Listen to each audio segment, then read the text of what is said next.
చాలా మంది బిజినెస్ చేస్తూ ఉంటారు. స్టార్టప్ బిజినెస్ వాళ్ళు కావచ్చు, లేదంటే చాలా ఎక్స్పీరియన్స్ ఉన్న వాళ్ళు కూడా కావచ్చు.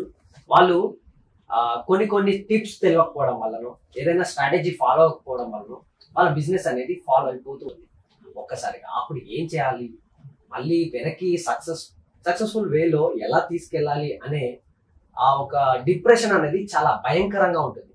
అలాంటి వాళ్ళకి మీరు ఎలాంటి టిప్స్ చెప్తారు?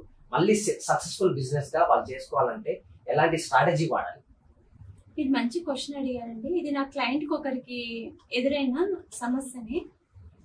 ఫర్ ఎగ్జాంపుల్, ఒక క్లయింట్ నా దగ్గరకు వచ్చారు. అది క్లయింట్ అనవచ్చు, వెల్ విషర్ అని కూడా అనొచ్చు. నేను ఒకసారి మా ప్లాట్ దగ్గరకు వెళ్ళాను. మా ప్లాట్ దగ్గరకు వెళ్తే అక్కడ ఒక ఇన్స్టిట్యూషన్ ఉంది. ఆ ఇన్స్టిట్యూషన్ లో నేను ఎంటర్ అయ్యాను. ఆల్రెడీ నాకు ఒక ఇన్స్టిట్యూషన్, నేను ఆ ఇన్స్టిట్యూషన్ ని రన్ చేస్తున్నాను, బిజినెస్ కూడా చేశాను. నాకు అప్ అండ్ డౌన్స్ అన్ని కూడా తెలుసు. బిజినెస్ లో ఎక్కడ అప్ అండ్ డౌన్స్ వస్తాయి అనేది నాకు తెలుసు. ఆ ఇన్స్టిట్యూషన్ కి వెళ్ళిన తర్వాత సార్ చూసి, మీరు మా ఇన్స్టిట్యూషన్ లో పని చేయాలి నన్ను ఒక మాట అడిగారు. నేను మీ ఇన్స్టిట్యూషన్ లో పని చేయాలంటే నా వర్త్ ఇంత, నా శాలరీ ఇంత, మీరు ఇవ్వగలరా అని క్వశ్చన్ చేశాను.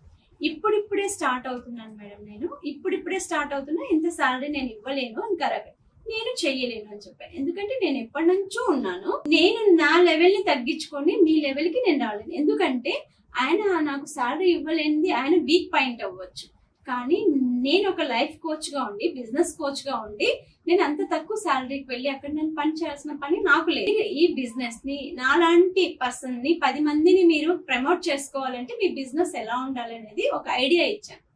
వాళ్ళకు ఒక బ్రాంచ్ ఉంది. ఎప్పుడు 1 year బ్యాక్ స్కూల్ రన్ చేశారు. ఆయన ఒక స్కూల్ రన్ చేశారు. 10 మంది పిల్లలు మాత్రమే ఉన్నారు. ఓన్లీ 10 members తోటి ఒక స్కూల్ రన్ చేయడం పాసిబుల్? Not possible. పోనీ అతనికి ఓన్ హౌస్ ఉందా అంటే ఓన్ హౌస్ లేదు. పోనీ ఓన్ ఇన్స్టిట్యూషన్ అంటే రెంట్ తీసుకుని ఇన్స్టిట్యూషన్ నడుపుతున్నాడు. అతని ఫ్యామిలీ ఉండటానికి రెంట్ కావాలి, ఆ ఇన్స్టిట్యూషన్ ఛార్జ్ పే చేయడానికి రెంట్ కావాలి, ప్లస్ ఎంప్లాయీస్ కి శాలరీ ఇవ్వాలి. అన్ని ఇస్తూ ఉన్నారు అనుకోండి, ఆయన శాలరీ ఎక్కడ సరిపోతుంది? ఆయన ఇన్కమ్ సరిపోదు కదా.